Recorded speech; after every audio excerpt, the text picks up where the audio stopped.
Hi everybody.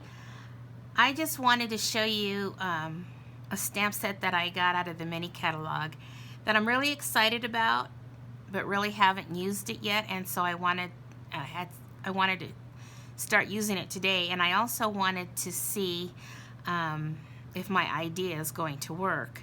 So I thought we would do it together. So it's in the mini catalog, and it's called Many Messages. And it has all these sentiments, just tons of sentiments, and it comes with a die cut.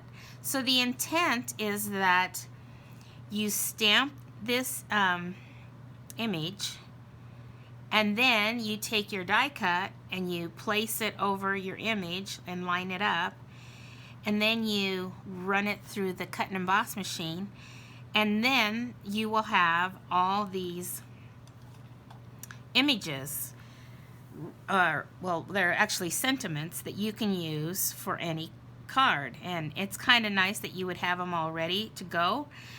So what I thought I would do is take some time, and I'm just going to do one color here today, but I thought it would be fun to go through all the Stampin' Up! Colors and do this for every color, and then just store them and then have them ready for whenever I make a card and I want to match say one of the sentiments to a certain color cardstock. I will have them already stamped and ready to go. So because it's such a large stamp though, I decided that I needed to use the Stamparatus because I don't think that I can ink this up well enough and stamp it good the first time. I really think I'm going to need the Stamparatus. But the challenge is going to be, because I only did my cardstock I cut it at 5 and by 6 1/4, because I was just trying to make it the size of the stamp pad. I mean the stamp images here. But the problem with that is, as you can see, is that when I go to do it, that it takes up most of the paper, right? And the idea is that you need to, when you use the Stamparatus, you have this magnet that you're supposed to be able to put on the cardstock, so that way it won't move. So that way if you need to re-ink it, you can go ahead and do that and be able to stamp it again in the same place. But since I didn't make my cardstock big enough, you see I can't do that with a magnet. So what I'm going to have to do is be very careful. I could go and cut a bigger piece of paper and then put the magnet over here, but we're going to give it a try and see what I can do here. So I'm going to just make sure that this cardstock is flush to the corner of the Stamparatus. And then I'm going to take my ink pad, and I am going to put something underneath this lid here so that it gives it a little more height, so that I don't, maybe I need to put something else, because otherwise it's not going to be, it's going to be uneven, and I don't want to be breaking the hinge on this. Although I don't know that I could break the hinge, because the cool thing about the Stamparatus is it comes out like this, so that you can literally move it and keep moving it down the road if you wanted to stamp a certain image multiple times, but didn't want to have to reposition the stamp. So we're going to try it like this, and hopefully that's going to be enough stability there for me to ink up. But I got to make sure it's in the corner, because I know when I lift this up, and if it's not inked enough, I'm going to have to re-ink it, and I'm going to have to make sure it's back in that corner. So we're going to go ahead and ink this up as best as that I can, and hope that I get enough ink on it in all the right places, and see.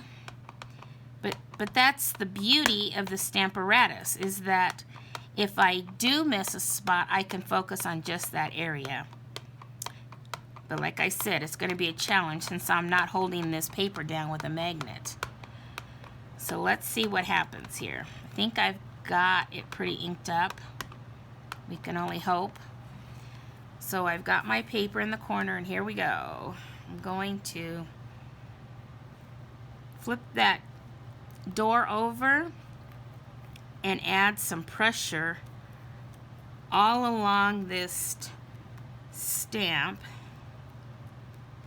and hope.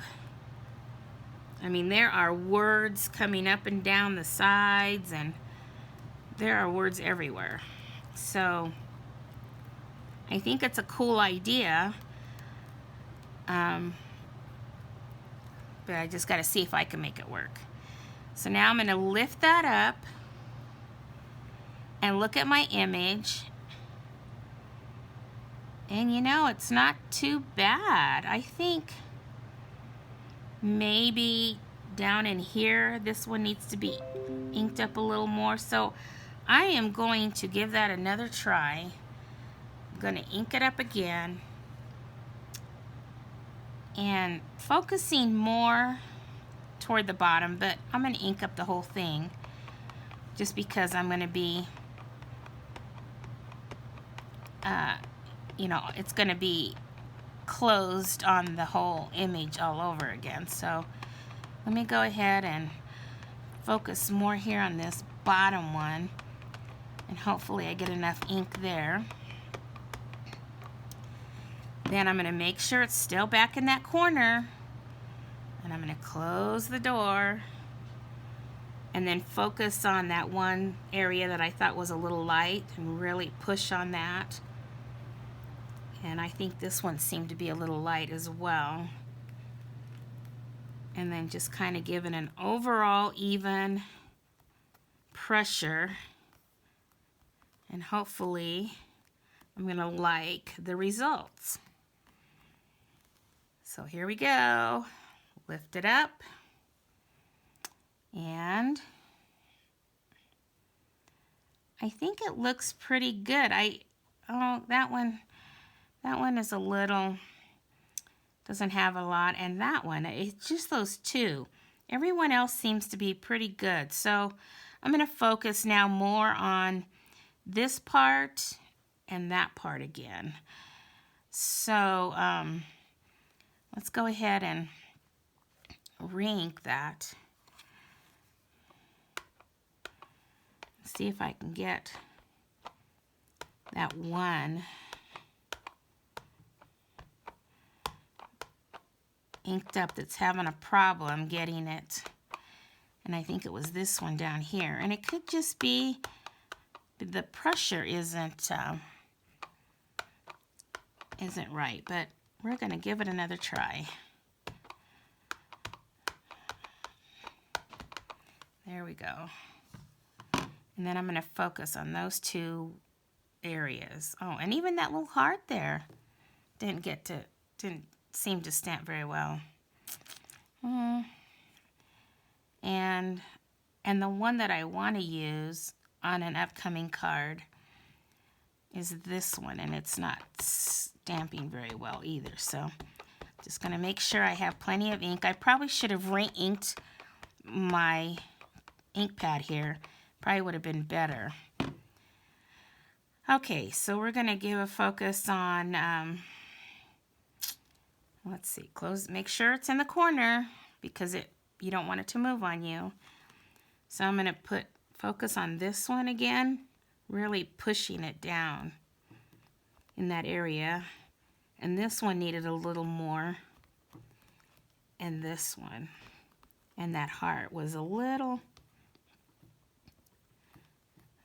So now I've seen other demonstrators where they take a brayer and they just roll it across here because they don't have the strength in their hands to push down.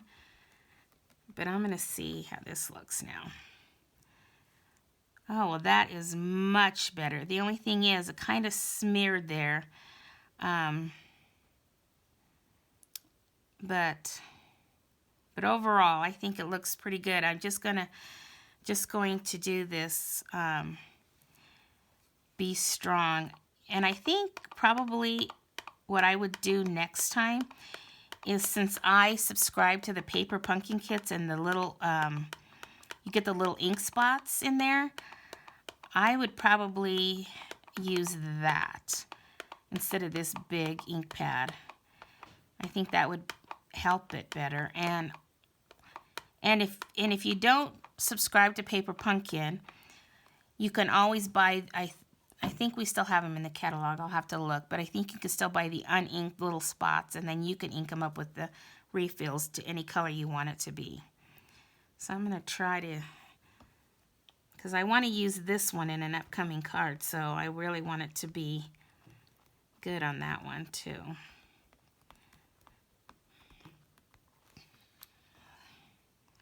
Yeah, it's just I'm having a problem with that one area, but for the most part, I think it turned out pretty good. I think this one right there in the middle I wasn't getting very good, and on the end there I didn't get very good in the heart. But I think it's because my ink pad's getting kind of dry. So I think the next time what I'm going to do is go ahead and re-ink my ink pad and then give it another try. But I just wanted to show you that. And then now what I would do is I would take the die, and then you would just line it up on here so that all these words fit within their appropriate areas. And once you get that lined up nicely, like that, you would just go and run it through the cut and emboss machine, and then you would have all these sentiments ready to go for making a card. So just wanted to give you that tip, and I think what I'm going to do is do this in every color, and then that way I'll have them ready to go when I need to. So hope you enjoyed that, and we'll see you soon. Bye.